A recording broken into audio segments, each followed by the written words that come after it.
Hi, I'm Stephen Vantassel. You're listening to Living the Wildlife, discussing all things related to vertebrate pest control as part of the Pest Geek podcast. This is the disclaimer for Wildlife Control Consultant and Pest Geek podcast with Living the Wildlife podcast. Always follow national, state, provincial, and local laws when using pesticides and or other control methods to manage pests. Wildlife Control Consultant, LLC, Pest Geek Podcast, Living the Wildlife Podcast, Stephen M. Vantassel, or their or his affiliates are not responsible for followers' use of the information provided here.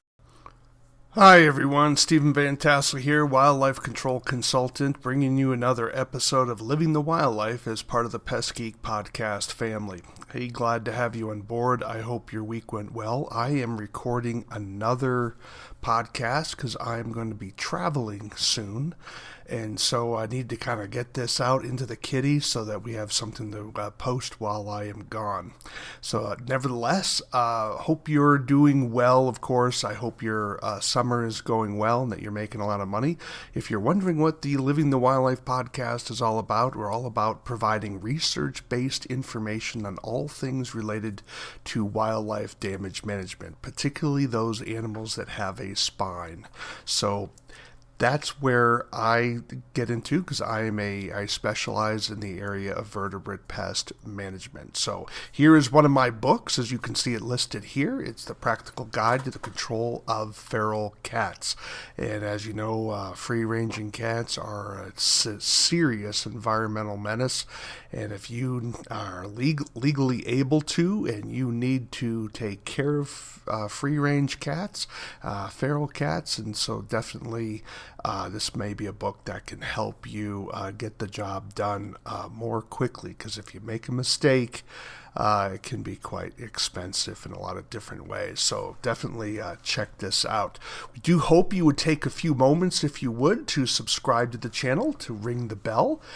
We would love to have you join our podcast. I publish about once a week, and if you don't like dealing with YouTube, I do hope you would consider joining me over on Rumble. Just look up Wildlife Control Consultant, and you can certainly find my podcasts there. I've got a bunch of them available. So if you have questions, comments, maybe you'd like to criticize something that you've heard, or perhaps you'd like to be on the show, or perhaps you would suggest someone that should be on the show that you would like to hear from, definitely reach out to me at wildlifecontrolconsultant@gmail.com, wildlifecontrolconsultant@gmail.com. Would love to hear from you. Good, bad, or the ugly, whatever the case may be. I do perform consulting services as well as training and research writing, ghost writing. If you need PowerPoints handled, perhaps you've been asked to do a training event in your particular area. Putting together an important PowerPoint and making it look good is important, and so that's something I certainly have a lot of experience in, PowerPoints and getting them together. So it certainly takes some time to get more proficient in PowerPoint, to be sure. So some of the work I do here on this podcast isn't my best work, because sometimes I actually use this as a way to prepare for my paid trainings. But nevertheless, definitely reach out. I'd love to hear from you. All right, enough of that. So last week we discussed issues about hearing. Now I still have another podcast to do about hearing protection. I wanted to drill down just a little bit more in that area, but I haven't done that as of yet. And so I'm going to be spending some time with someone who specializes in mole control soon. One of the things I like to do if I'm traveling around, if I can, is to get out into the field and see people, see how they do things, how they manage different types of animals, and certainly moles. I wish we had moles in Montana. I used to trap moles when I was back in Massachusetts, but unfortunately the citizens of Massachusetts, in their abundant wisdom, of course, I'm being very facetious, Massachusetts residents aren't known for their intelligence, to be sure, and they voted to ban so-called cruel traps because they wanted to listen to the animal rights protest industry and poison the moles instead of trapping them, as if somehow that's automatically more humane or environmentally responsible. I haven't gotten an answer on that quite yet. So maybe if you're an animal rights person and you're listening to this, I would love to hear what the answer to that particular question is. All right. Well, we want to deal with the management of moles, but more specifically, want to deal with what they're eating. And so there's an eastern mole. You can see the range that he has. It's the number one mole in the United States in terms of the land area that it covers and in terms of its numbers. So, but it doesn't cover the entire country, to be sure. Like I said, here in Montana, we do not have moles, and I really miss controlling them. If you're like, well, why is there that big gap along the Appalachian line? Well, they're just not that high in the Appalachians. Probably maybe a little too rocky for them to get good purchase up there.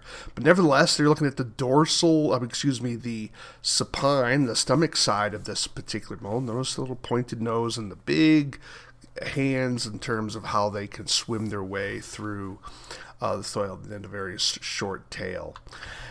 There's another view of a mole, of course, and they're about 6 inches long, and they are carnivores. Look at the teeth on that. They are not rodents, okay? So they do feed on prey, as you can see from their carnivore-like teeth. And so in terms of the eastern mole, there's another view. There's a dorsal view, a frontal view of the dorsal of the mole. They can tolerate low oxygen, of course. I'm just going over this quickly. We're not doing a deep dive on their life cycle or behavior.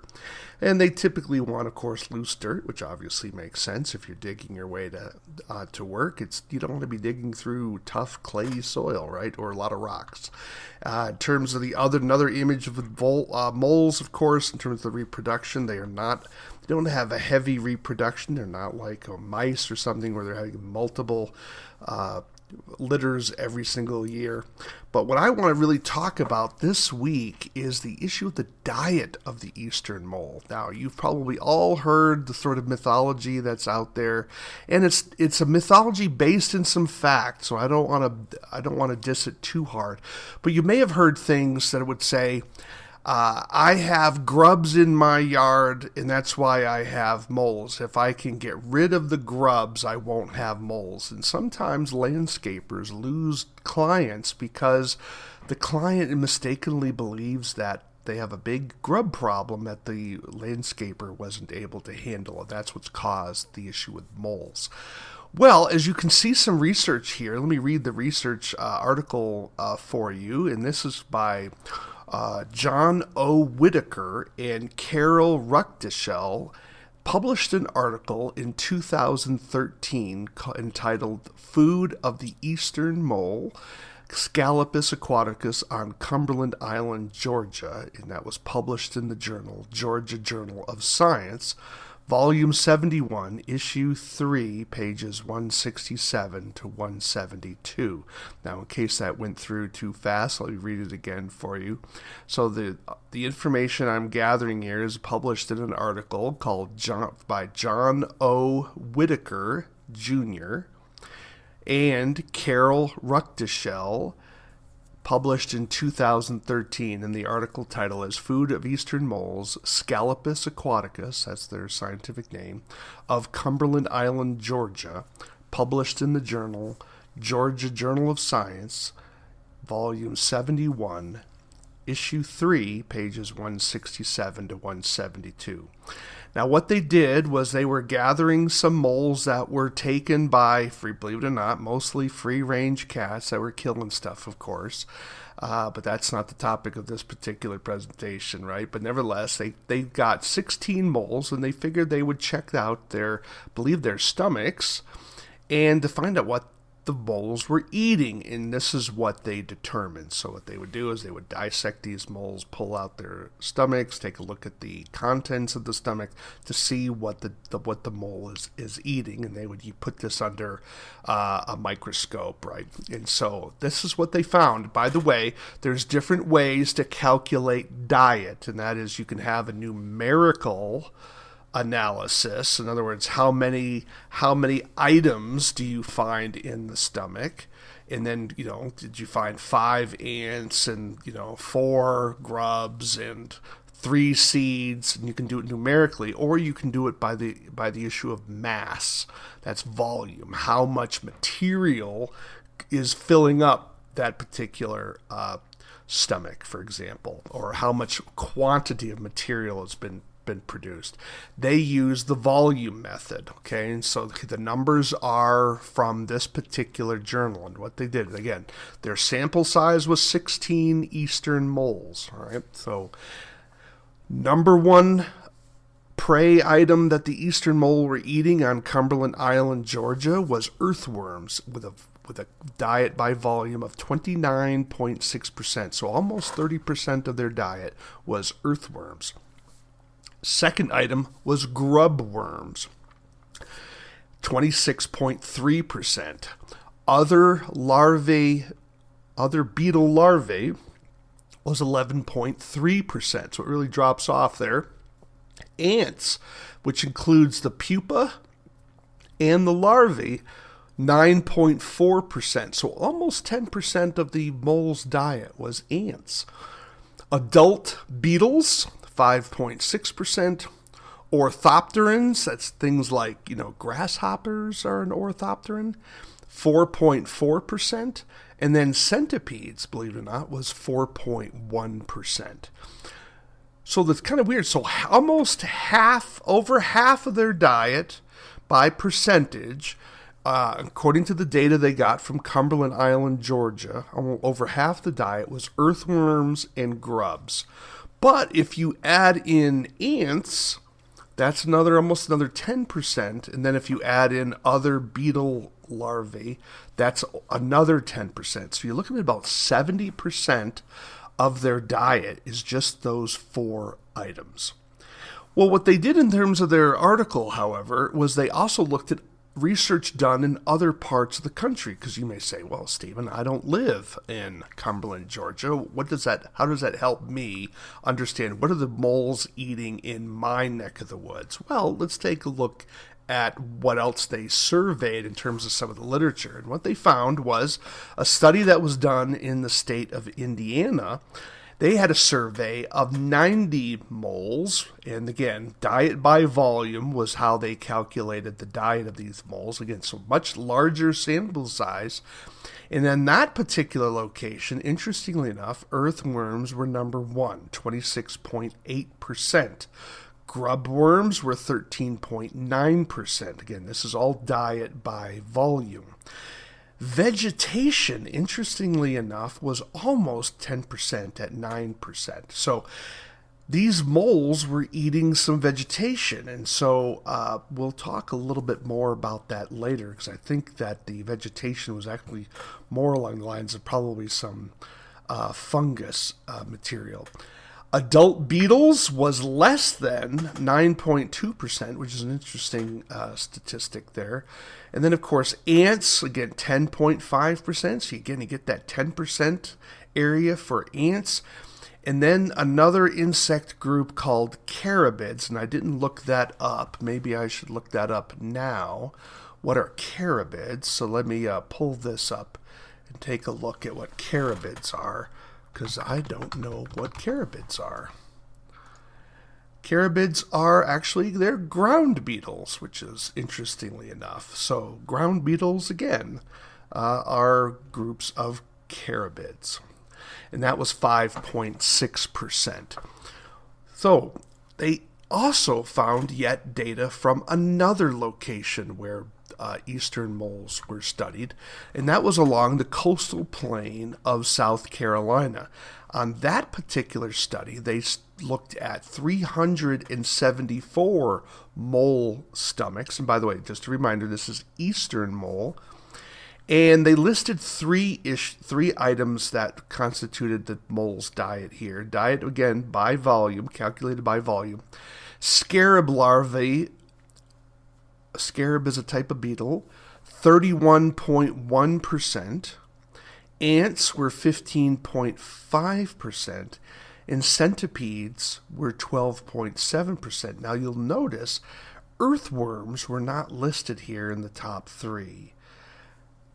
And it appears that earthworms were not common in this particular geographic areas, which probably accounts for why they weren't on the list, right? Because a mole can't eat what's hard to find, right? So that's something to definitely think about. So what do you do with this particular piece of information? Oh yes, I have one more thing to talk about. Some conclusions to draw from here. So what they found was that moles were entering ant nests, eating the adult ants, the larvae of ants, and the eggs of ants. So typically when we talk about eastern moles, we're saying they're eating grubs and they're eating worms. That's all true. That is definitively true. But we sometimes forget to talk about how moles also consume ants. And so that's something to keep in mind when we're controlling ants. So why is this important? Here's a theory, or maybe a hypothesis. It's not even probably worthy of a theory, but it's a hypothesis. I'm just going to throw this out to you. Obviously, we don't have any insecticides, or should I say pesticides, to control earthworms, right? So you have people, they get so frustrated with moles, they don't want to trap them, and they just want to get rid of the moles. Well, obviously controlling earthworms would be significant. But what if you're in an area where you don't have a lot of earthworms? Well, can you control the grubs? Well, we do have some grub control out there. However, some of the products don't work all that great, and you have to get your timing down. So if you're able to control grubs, from like Japanese beetles, for example, there are a host of other grubs out there as well. Grub is kind of an umbrella term for a group of larval stage of various beetles. If you can control the grubs and you don't have a lot of earthworms, you may be able to eliminate moles from an area simply by eliminating their food source. Because if there's not enough food to justify their digging, they're going to either starve or move away. Well, we don't have any pesticides for earthworms, at least legal ones, right? We don't want to do anything that's illegal. But we do have some products for grubs, and so that may work. But perhaps we need to be thinking a little bit deeper, and that is, maybe we need to also look at controlling the ants on the landscape. Now, that's a much more difficult phenomenon. However, moles are eating ants. So if you can do some ant control, maybe that will be the ticket as well. Just something to think about if for people that either it's illegal to trap moles or they don't want to use pesticides to control moles. Perhaps we can control moles by managing the food source of controlling the ants and the grubs. Now, if you have a location with an abundance of earthworms, that's probably not going to work because the moles are going to just survive on the earthworms. But if you're in an area where there's not a lot of earthworms, perhaps controlling the grubs and the ants may be enough in the tipping point to get moles to move on to better hunting grounds.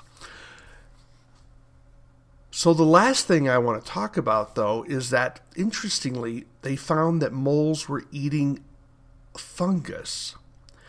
And I wonder if some of that vegetation that moles were eating, typically when we talk about eastern moles, we're saying they're not eating vegetation. Well, the research here showed that they were eating some vegetation. Not a lot, about 10%. Some of the diet surveys, again, 10% by volume. But perhaps they were going after some of that fungi, because this is something that they did find in their stomachs, and that is that these moles were eating the fungus. And the fungus, I know very little about fungus, right? But it's called Endogonaceae, and let me spell that for you. It's from the family Endogonaceae, Endogonaceae. And this fungus family, because it's a cluster of fungi, was eaten by jumping mice as well, shrews, and other cretids. Right? So what is a cretid? Well, let's take a look at what a cretid is.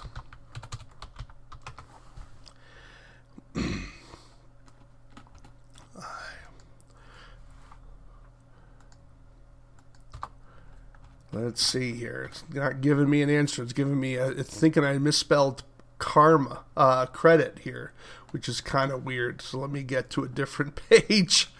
Here. So let me go to try created through another browser. Yep, it keeps wanting to think that I'm doing a credit search and I didn't spell credit right. That's funny. But nevertheless, I can't tell you what accreted is, but certainly it's probably something similar to it, something that's a shrew, would be my guess there. So moles are also eating this fungus. Now, those of you that may be creative enough, the article suggested that moles were finding this fungus on the basis of their olfactory position, their nose, right? They were smelling. Could this be a lure for a bait for moles? I'll let you, those of you that are bait experts, perhaps want to explore this. So I do have a picture of what one type of this fungus looks like.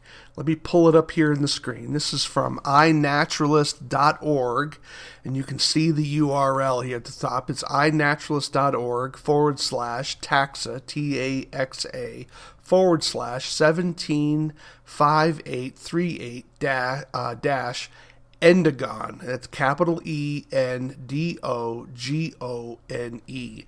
genus Endogone. And notice this is sort of orange fungus that's in the soil, and it just talks about how it's found around the world. It actually plays an important role in sand dunes, believe it or not, because it helps hold the soil together so the grass can have something to grow in. So I'll let you read that on your own. I am certainly not a fungus specialist, to be sure. Well, I hope you found this to be interesting. So let's just sort of recap where we're at here in terms of what the mole is eating again. What is their diet? Push comes to shove, they're eating earthworms, they're eating grubworms, and they're eating ants.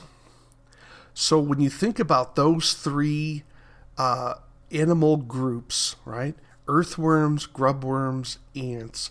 When you talk to your client, you can't just simply say grubs are part of that. Grubs are certainly an important part, right? But and earthworms are certainly an important part, absolutely. So if you're mentioning earthworms and grubs, yes, spot on. Don't forget ants, and don't forget the Endogone fungus that they can be eating as well. So eastern moles are certainly eating more than we think. And also another article, just to sort of throw that out there, they don't eat their full weight each day in food. Moles that were studied in captivity, and that's an important concern, were only eating about a third to half of their weight in food a day. So just to sort of keep that in mind, I may do another podcast about their dietary needs, their energy requirements in the future. Let me see if I can pull that article up again here in terms of their feeding. Let's see here. Yes, diet varies with availability. Captives typically consume daily about 31 to 55% of their body weight in food a day. So that's in captivity. It's hard to determine what moles are eating, of course, out in nature in terms of their dietary needs. Typically, I would suggest it's probably going to be higher than that, but it's probably not going to be the 100% of weight that you might hear from time to time. It's probably not quite that high. That's pretty intensive at that particular level, but nevertheless, something for you to think about. Well, that does it kind of for me here today, sort of a quick podcast here on the diet of the eastern mole. I hope that helps you become a little bit more knowledgeable of what moles are eating so that you can then understand their behavior and help you communicate professionally to your clients so you're able to give them scientific information that's been sort of ground truthed about what they're eating so that you can be better informed, particularly if you're thinking about what parts of your community have a lot of earthworms and grubs and ants and maybe even some fungus. Maybe that's where you need to think about advertising for eastern mole control, because maybe that's where the numbers are going to be greatest. Something to think about. But that's enough for today. You've been listening to Living the Wildlife Podcast. Do take a few moments, if you would, to subscribe to the channel, ring the bell. Would love to hear from you. You can reach me at Wildlife Control Consultant. Talk about what you like about the show, what you would like to have for future topics. Perhaps you would like to have a particular speaker, or perhaps even be on the show yourself. Definitely reach out to me at wildlifecontrolconsultant@gmail.com, wildlifecontrolconsultant@gmail.com. Would love to hear from you and chat about perhaps getting you on the show and talk about what you have. I do think that there is a big need for getting information out to this niche community, and so I do think there's a lot of great ideas out there that need to get wider press, and so I would love to be part of that. You can listen to me, of course, on YouTube and Rumble. If you're going to Rumble, just look up Wildlife Control Consultant. You can find my podcast listed there. You've been listening to Living the Wildlife, where we provide research-based information on all things related to vertebrate pest control. You may ask yourself, well, why do you call it Living the Wildlife? Well, we want you to live the wildlife, not be the wildlife. Take care, everybody.